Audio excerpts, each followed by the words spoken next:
Hello po everyone! Tara, samahan niyo po kami para mamasyal sa may The Mansion. At ito nga, pakit na po tayo doon sa may stairs.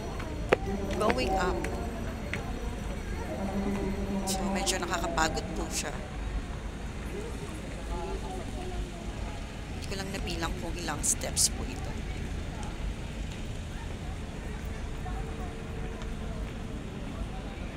It's so tiring talaga.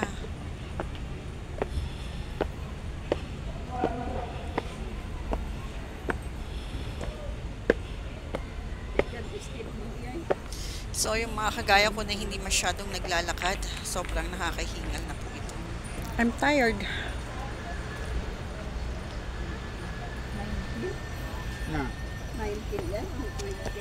So, dahan-dahan lang po sa pag-akyat para hindi masyadong hingalin. Hi, finally! Tapos na po tayo sa stairs. Andito na po tayo sa may souvenir area. Ayan. So, kung gusto niyo pong bumili ng mga Baguio souvenirs, ayan, marami po kayong pwedeng pagpilian doon.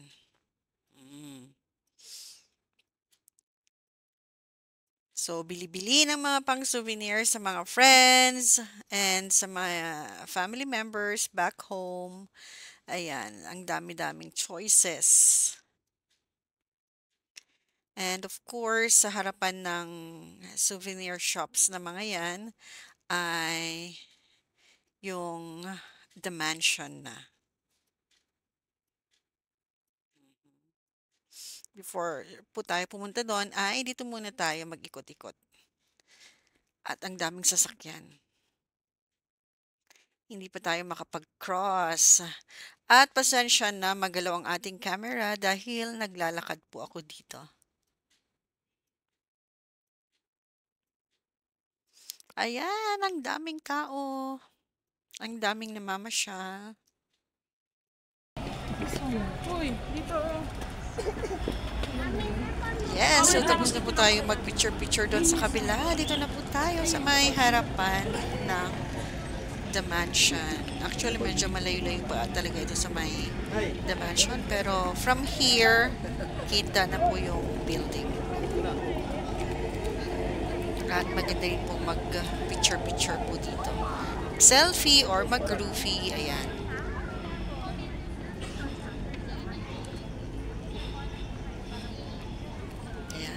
Saya maglakad-lakad kasi maganda ang weather, hindi siya malamig at hindi rin po siya mainit. It's so cool. And that is the House of Representatives building dito sa may Baguio City. At yan yung kanilang logo.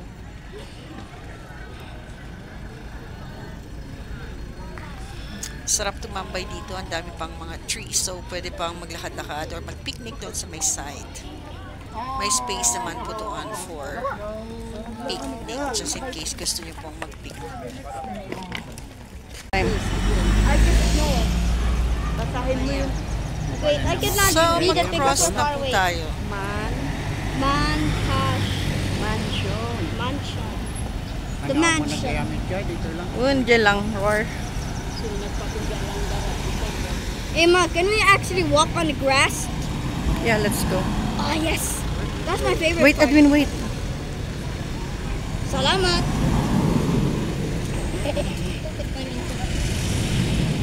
Ayan, nakapag-cross na po tayo. At pasok na po tayo dyan sa may gate.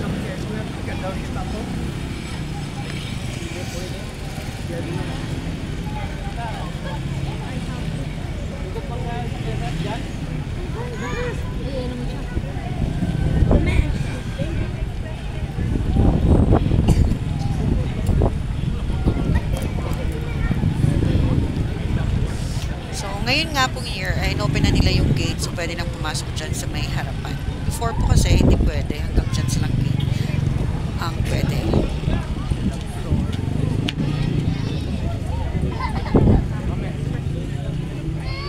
That's the mansion here in Baguio City.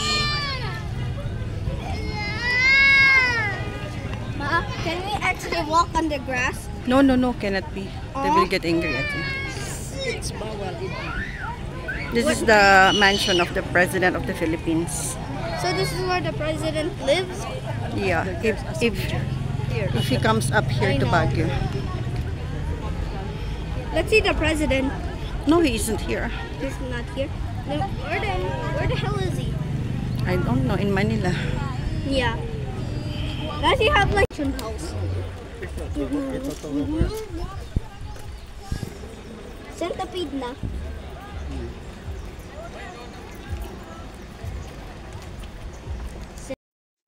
Yes, tapos na po tayo sa The Mansion. Now, let's go po sa may Wright Park. So, may stairs na naman po dyan going down sa may Wright Park. So, kung gusto nyo pong mag-horseback riding, ayan, may mga horses po tayo dyan na pwede nyo pong i-rent. Okay, at meron din naman pong guide just in case takot po kayo na mag-isa. Mm. Yan po. Welcome to Wright Park, Baguio City. May mga ibang horses po kayong pagpipilian. So, mamimili po kayo ng horse na gusto nyo. May mga horses pa na may, may dye ang kanilang hair. Ayan sila. Mga horsey. So, next time, if you will come up to Baguio at hindi pa kayo nakapunta dito, you are always